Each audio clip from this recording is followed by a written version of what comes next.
Ei, què passa? Vaya pèl, estic en un moment entre quasi calp i chihuahua. Aquesta setmana vinc amb el pit una mica inflat, vale? Sí, perquè jo vinc aquí a parlar de cinema i de les meves mogudes. I aquí on em veieu, amb aquest aspecte de jove que tinc, que ho soc, El que no saben és que passo dels 30 i em faig pentinats d'aquests d'em rapo aquí i em fico sudaderes, però començo a tenir molts pèls blancs, ja. Però és que tecnològicament sóc bastant boomer, la veritat. I per què vinc amb el pit inflat? Doncs perquè ara ja sóc un metadatero més. Però amb raó, no fent veure que sé de tecnologia mentre parlo de cinema. I tu et preguntaràs per què? Doncs perquè la setmana passada va ser el ICE a Barcelona, el Integrated Systems Hero. I aquí la gent de Metadata, que són més macos que menjar-se una enciamada un diumenge al dematí amb xocolata calenta, m'hi van convidar perquè pogués anar-hi a donar una volteta i us expliqués més o menys què hi vaig veure. I bueno, vaig estar allà com un nen petit en un chiqui park. Mireu, em posaré així una mica de costat i mentre us ho explico us aniré ficant aquí vídeos que vaig anar gravant allà dins. La veritat és que va ser bastant impressionant. Primer, perquè jo no havia estat mai a la Fira de Barcelona i clar, em van passar coses com aquestes. Hi ha dos edificis. Oi que us acabo de dir? Oh, no només hi ha un pavelló, n'hi ha dos, n'hi ha quatre. I després que anava caminant per allà i cada cosa que em trobava em cridava més l'atenció que l'anterior. Està clar que qualsevol que hagués estat a l'ICE destacaria el tema pantalles de LED amb unes resolucions increïbles. Per tant, no sé com eren les edicions passades, però aquesta edició, el tema pantalles, anava per sobre de tot. Hi havia també el famós The Wall de Samsung, com esteu veient aquí. Com veieu, també n'hi havia una escala una mica més reduïda. Aquí m'hi vaig acostar només perquè pensava doncs, que em donarien cervesa i no. Després també vaig estar testejant aquest simulador de Fórmula 1. Sí, vaig anar a jugar una miqueta també, ja em perdonareu. Haig de dir que no m'hi guanyaria la vida perquè vaya trompos que vaig fotre allà, però realment el sistema que tenien allà muntat,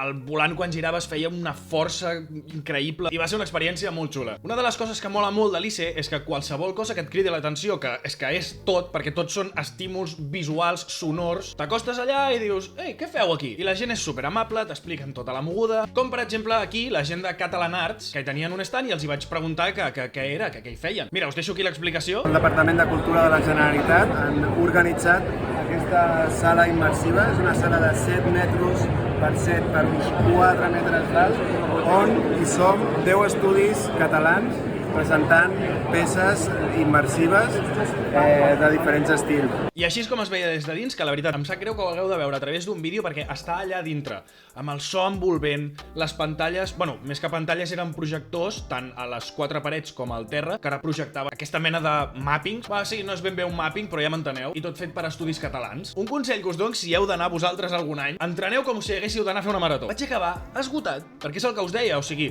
tu vas caminant per allà sense parar, pràcticament, i cada vegada et trobes coses que et criden l'atenció i dius, ai, que guai, bueno, és igual, va, que tinc la panxa buida, vaig a dinar. Ostres, de camí a la porta de sortida et trobes no sé què més i t'interessa i preguntes a veure què hi fan i et quedes allà una bona estona. Segueixes caminant, et trobes una altra cosa. I de debò que vaig acabar esgotat, però esgotat. Després també tenia moltíssima curiositat perquè sabia que hi havia un stand del 3CAT i volia saber què s'hi feia. I tornem-hi com a bon pàjaro, no trobava res per allà, tot era molt gran, estava sol, però vaig complir la missió, ho vaig acabar trobant per vosaltres, per poder-vos-ho ensenyar. Com veieu, tenien muntat tot aquest stand amb una pantalla de LEDs gegantina, on justament quan vaig arribar havien connectat en directe perquè estaven fent el TN a migdia i havien connectat en directe per fer el temps. I clar, jo no sabia molt bé què s'hi faria a l'estand del 3CAT perquè molts dels altres stands simplement doncs tenien productes, t'explicaven com funcionaven, i aquí el 3CAT el que van fer va ser com una mena d'experiència immersiva, barrejant el virtual amb la realitat. A través d'aquestes ulleres, que semblen aquestes de l'Apple, no?, que estan donant tant de parlar aquests dies, doncs com veieu et posaves aquestes ulleres i podies interactuar amb el que veies a través d'elles, però amb l'espai que tu físicament, real, sí que veies. Llavors d'alguna manera havíem muntat com una història que estaves sota el mar i havies d'ajudar a aquesta sirena a netejar els mars per evitar la contaminació, és a dir, que no només era com una mena de joc que mesclava la realitat virtual amb la real, sinó que a més tenia com aquest missatge i aquesta part d'actuació, perquè aquesta noia que feia de sirena a més cantava, estava penjada d'aquí, es ficava dins l'aigua. La veritat és que era tot com molt complet. I durant el dia anaven fent passis i la veritat és que s'hi acumulava bastanta gent. I res, després d'això vaig seguir caminant, vaig seguir investigant tot el que hi havia per allà. Em vaig trobar, per exemple, el que seria el meu menjador somiat. Mireu, hi ha la butaca, aquesta tele impressionant que a més si us hi fixeu, la llum s'hi reflexava d'una manera com molt especial. Amb aquest bafle aquí sota sonava de debò. I a més, Bohemian Rhapsody és una pel·li que m'encanta. És que m'imagino allà sentat veient Dune, per exemple, i és que us ho juro, vaig sortir d'allà pensant, no podria ser jo ric i emportar-me aquí teles impressionants i equips de so, és que de debò. Una altra de les coses que em va molar moltíssim són aquests stands que tenien muntats que eren com una mena de platós, tots fet amb panells LED. Terra inclòs, fixeu-vos-hi, que evita la utilització de croma. És el que us deia, la imatge és tan nítida que tu pots projectar directament entorn en el que representa que s'està rodant l'escena. Doncs bé, aquí a més et presentaven aplicacions que jo en dic per fer-les servir en el TN, que és això, ficar-te al fons que et dongui la gana, si de cop aquí vols ficar una pantalla amb una projecció que sembla una tele, si no la treus, unes estadístiques, el que faci falta. Un altre consell per si aneu vosaltres un dia,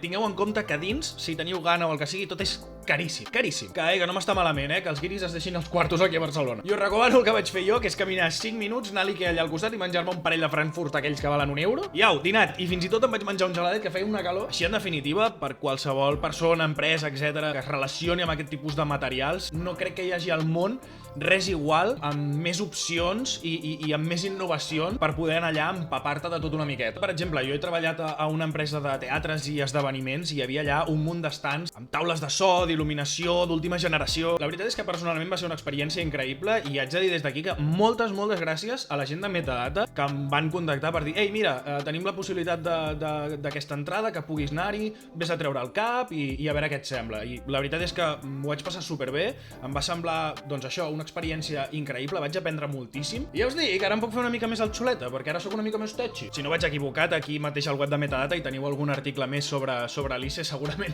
una mica, diguem-ne, més professional que això que us estic explicant, que és més, doncs, la meva experiència sent una persona que no domina gaire de tecnologia, però que evidentment li encanta aquest món de la tecnologia aplicada al món audiovisual. Esperem que per molts anys es pugui celebrar a Barcelona. Sembla ser que els organitzadors estan contents i que aquest any ha anat molt bé, xifres rècord, etc. O sigui que endavant. I com sempre dic, si has arribat fins aquí, el vídeo t'ha entretingut o t'ha agradat el suficient com per deixar-te un bon like, que és completament gratuït, ja ho saps. I si vols estar atent o atenta sempre que pugem vídeo al canal, subscriu-te, que tornem-hi també és gratuït. Doncs apa, jo vaig a calcular a veure quants milions d'anys haig de treballar per poder-me comprar aquell superequip de so. Vinga, ciao!